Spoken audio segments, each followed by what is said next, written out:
সালামু আলাইকুম। আপনাদের মাঝে আজকে একটি ছোট্ট সার্কিট পরিচিত করিয়ে দিব।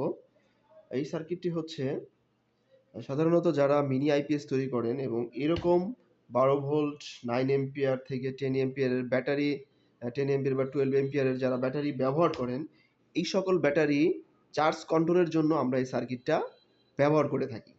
এই সার্কিটটার মূলত কাজ হচ্ছে একটা ব্যাটারিকে ফুল কন্ট্রোল করা।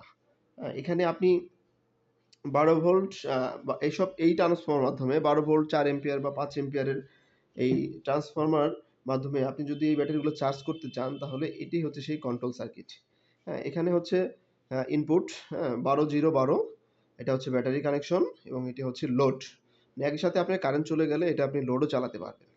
এটার সুবিধাগুলো হচ্ছে, এক হচ্ছে আপনি ব্যাটারি চার্জিং এর ক্ষেত্রে ফুল চার্জ কাট অটো পাবেন। এটা প্রোগ্রাম করা, এটা 14.2 14 থেকে 14.2 এর মধ্যে এটাকে ফুল কাট করে দিবে।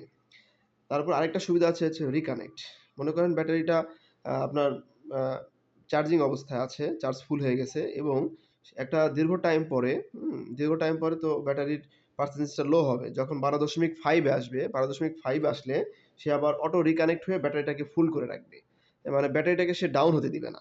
এটা সাধারণত দেখা যাচ্ছে শীতকালে আমাদের বেশি সমস্যা হয়। ব্যাটারি রিকানেক্ট না করার কারণে, চার্জ না করার কারণে এই ব্যাটারিগুলো ডাউন হয়ে যায়।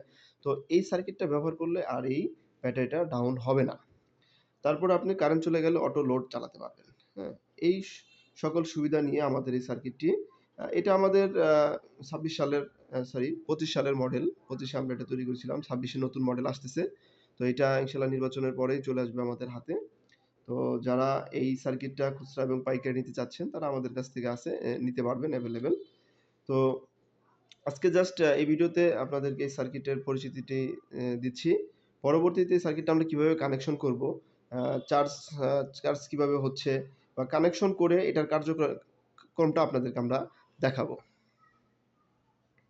তো আজকে এই পর্যন্তই। আসসালামু আলাইকুম।